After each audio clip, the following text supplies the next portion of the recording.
Hello. Hello. Hi guys, so today I'm gonna make a shake with strawberry ice cream, raspberry, and banana.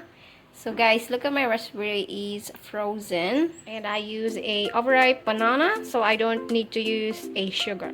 So first I'm gonna put the strawberry ice cream. So next I'm gonna put the frozen raspberry.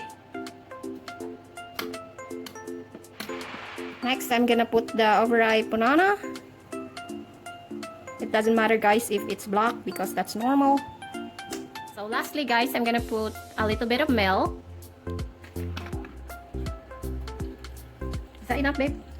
Okay.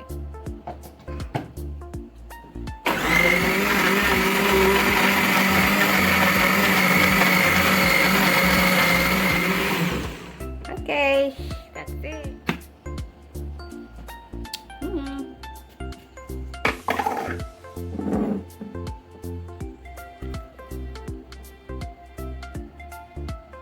Let's drink.